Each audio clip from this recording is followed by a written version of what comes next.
Where is she? Where did she go? Okay, so today we're going to go ahead. All right, a little excited here about subtracting equations. So we're going to write and solve just like we did yesterday with adding, writing and solving addition equations. But this time we're going to look at for those keywords that indicate subtraction. Okay, so how are we going to do it? Same way we did it before. We're going to isolate that variable, get it by itself. We're going to use the inverse operation. So if I have addition, we used subtraction yesterday. So now we're going to do it the other way around. If I see subtraction, I'm going to use the inverse, which is addition. You're still going to draw that line down that equal sign, and we're going to balance that equation to isolate the variable, get it by itself. That's the rule. Again, remember, it's always very important, as you could tell yesterday, check your answers, because I did not do so well on my subtraction. Okay, so let's go ahead and write this, a couple of examples into our notes. So if I have something minus 7 is 4, again, these ones you can solve typically in your head. However, we want to show it the appropriate way to prepare us for the future. So something minus 7 is 4. So we're going to put the line down the equal sign. I'm going to isolate my variable. I want x by itself, so I need to get rid of this -7 or subtract 7. Remember how I told you this is why it's important. So I want to use the inverse. It's subtract, so I should do the inverse. Add 7. Whatever I do to this side, I must do to the other side. That crosses out, right? -7, +7, they're opposites, so they go bye-bye. What am I left with? Mr. X, which I want to isolate it. And then I just do addition over here. 4 plus 7 is 11. Hopefully you can tell that that is the correct answer. Because if I take this and I plug it right into here, 11 minus 7, is that 4? It is. So we did it correctly. Okay. All right, let's look at this one here. Isolate the variable as well. So question number 2, 9 equals a minus 5. So line down the equal sign. I'm going to isolate my variable. So that means I need to get rid of this -5. See why I told you to box them in. So we're going to use the inverse. Opposite of subtraction is, or the inverse is addition. Add 5. Those are opposites. Goodbye, Mr. 5. Add 5 over here. A is left over. And then I just add. So A is equivalent to 14. That is the only answer A can be. A can be, A, B. Okay. All right, so plug it back in. Let's see if I did it right. Now this order does matter. It says 14 minus 5 is 9. And make sure you agree with that. And I do as well. Do you see how order does matter? Because remember how I told you that this and this are not the same thing, like on your quiz, that some of you still selected the wrong one? Why this one is very important to write it this way, where this one will not work in the situation? Be careful. Subtraction is not commutative. You can't flip it around and get the same answer. Okay, let's look at some with decimals. Again, same idea. Line them up. Okay, so line down the equal sign. Isolate your variable. Get rid of the other term. I have a -6.1 or -6 1/10.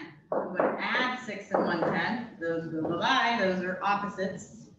And then I'm going to add 6 1/10, but I'm going to add an annex 0 there so that it is nice and pretty and all lined up. Bring down Mr. B. B is equal to whatever I do when I get addition. 5 or 7, 6, 10, carry the 1, 20. So I got 20 and 67 hundredths. Now let's see if I do by subtraction correctly. All right, so I want to plug it back in. So this time I'm going to take this and plug it in here. So I'm going to take 20 and 67 hundredths and I'll line up my decimals and subtract 6 1/10. This here. 7, a 5, borrow, 14. 1457. Right. Same idea here. Remember, you have to know where the decimal's at. So the decimal for 12 is here, after the number. If you don't see one, it's after, in order to make it a whole number. Okay, line down the equal sign. Isolate your variable, so I need to do the inverse of this. This is subtract 1 and 3300, so I'm going to add 1 and 3300, add 1.33. Lining up my decimal, bringing it straight down, and let's add some zeros there so everything is nicely put together. I got 33 cents and a 3 and a 1. So how about $13.33? Now to check it, take the answer we had, take it, plug it back in right here. Let's subtract $1.33, and I better get 12. 0.21. 12 bucks. 12 bucks. So again, make sure you check your work. Checking is key because clearly I did that, and look where I caught my 2 mistakes. Okay, same thing idea would be for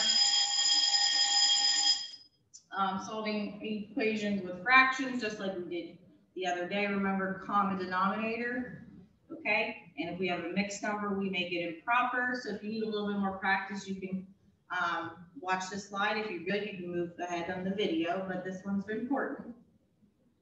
Okay, they don't have a common denominator, so I need to make this 3 and 9. So I'm going to leave 7 9s here, and I'm going to make this something out of 9. So what is 1/3 out of something out of 9 times 3 times 3 is 3 9. So I'm rewriting it, leaving everything else the same. Don't flip stuff around. You can't do that. You just bring everything down, change the common denominator, and then just like before, we isolate the variable, get rid of the other term. This is subtract 3 9, so I need to add 3 9. Add 3 9. By opposites, S is equivalent or equal to. Remember, bring down your denominator. And then add your numerators this time. So I got 10 9ths or 1 and 1 9. Those are the same answers. Okay, how do you check it? Remember to plug it back in. 10 9ths minus 3 9ths is 7 9ths. So we did it right. Okay, if you need an example like this, remember, it's a mixed number. You take 7 and 1/2 and you make it improper. Remember, bring over your denominator. 2 times 7, or yeah, 2 times 7 is 14, plus 1 is 15. So to make this something out of 15 out of 2, I just changed it. I didn't change the number, didn't do anything crazy, I just made it improper. G minus, now let's make this improper. 3 times 4 is 12, plus 3 is 15 out of 4. Again, if you don't understand how I did that, bring over your denominator. 12 plus 3 is 15. Can't subtract. Why? Even though I fixed everything, these still do not have a common denominator. So I need to make this something out of 4s for me to finish up the problem. How do I go from 2 to 4? Get rid of this now. This is times 2, right? Double it up. Okay, wrong. Okay. Times 2, so I have to do the same thing for the top. Times 2. Double 15, you get 30.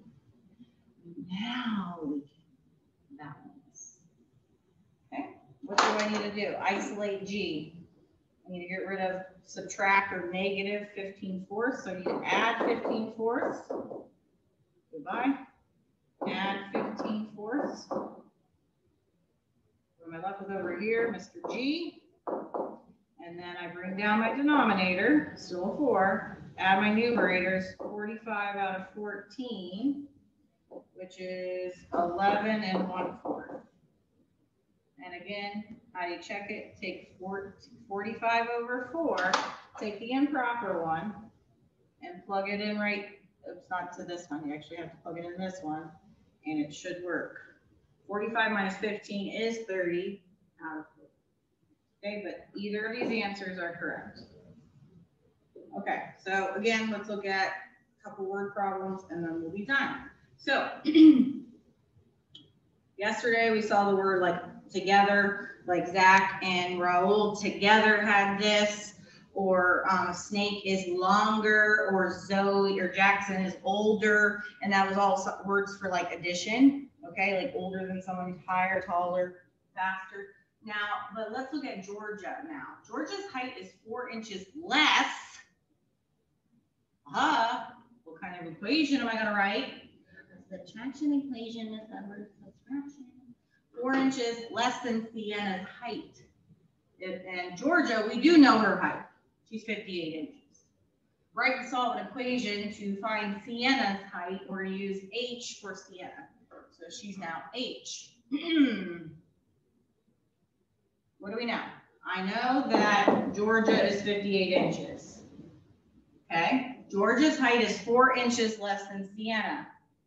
Again, this is why I stressed to you why we write it the way we wrote it.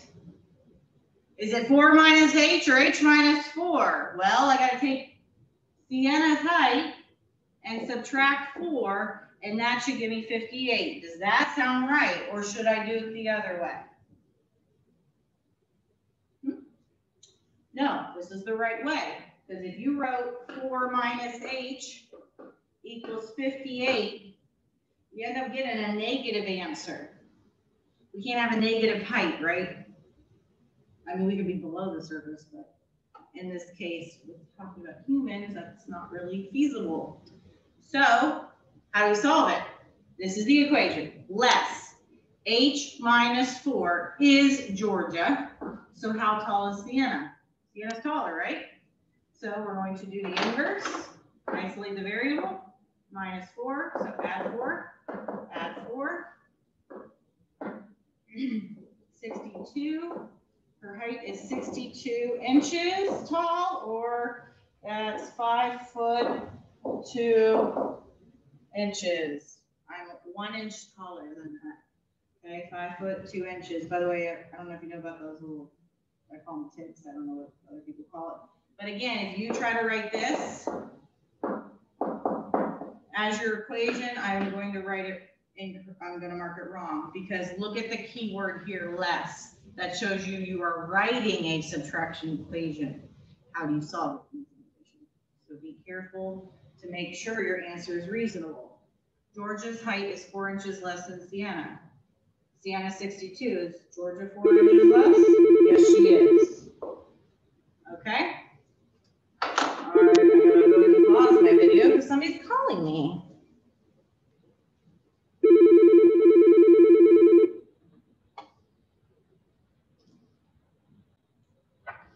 Okay, the next question here. We have Catherine studied an hour and 15 minutes, technically, hour and 25 hundredths for her science test. This was half of an hour less or fewer than she studied for her algebra test. So write and solve an equation to find how long she studied for her algebra test A. So we're going to use A as our variable. Okay, so oopsies. What do I know? I know she studied 1 hour and 25 hundredths of an hour, which is 1 hour, 15 minutes for her science test. That's like no guessing game. And here's where we know that this goes with the variable. This was a half of an hour less than she studied on her algebra test. So I'm replacing this with A. Do you see how this is all in the same, like basically in the same sentence? So we need to make sure we write it the right way. Again, you're going to take whatever algebra test, however long she spent, minus that half hour, and that tells me how long she did for her science test. That's the equation. Again, if you write it this way and you show me how you're going to get your answer, that is incorrect. If you flip this around, the A in the 5 tenths, or 5 tenths or 50 cents, it will be wrong. So let's see if this makes sense when we get our answer. So You're not sure? I always tell the kids, solve it. See if it makes sense. See if your answer is reasonable. A minus a half, so I'm going to do the inverse. So this is a negative, so I'm going over minus or subtract. Add 50 cents. Line up my decimals, 0.50. $1.25 plus 50 cents is $1.75. This crosses out A. So an hour and a quarter, or 3/4, which is an hour and 45 minutes. So she spent 1.75 hours on her algebra test. So 1 hour and 45 minutes technically in this case. Let's see if that sounds reasonable. Catherine studied for a little bit over an hour for her science test. This was half hour less than she studied for her algebra test. Well, she studied an hour and 45 minutes. Half hour less would be an hour and 15. There you go. That makes sense. Okay, my answer is reasonable. Last but not least, I have like a 2-step kind of equation. Let's say, for instance, if I tell you b minus 10 is 5. What is the value of b plus 6? So first of all, you have to figure out from using this equation, b minus 10 is 5.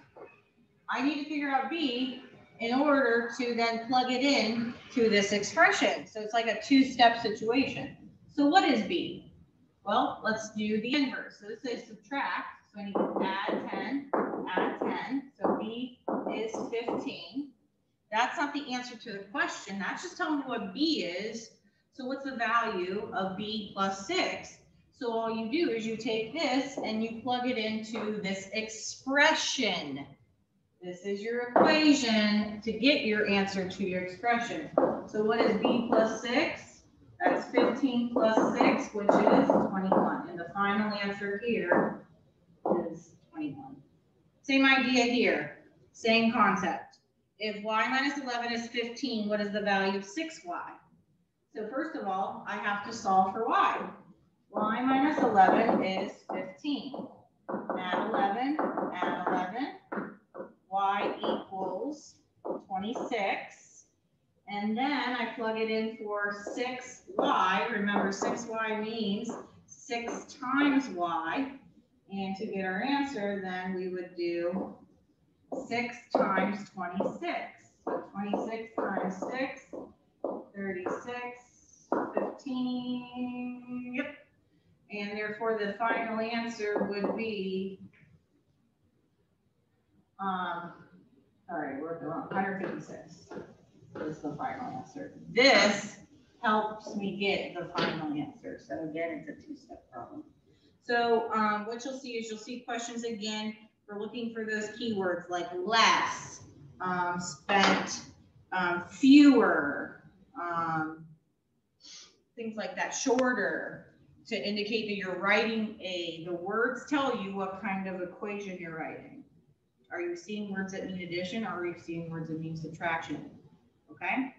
All right. So go ahead and start the assignment, and we will be reviewing the next day. Okay. All right. Bye, guys. Stopping the video. Stopping the video.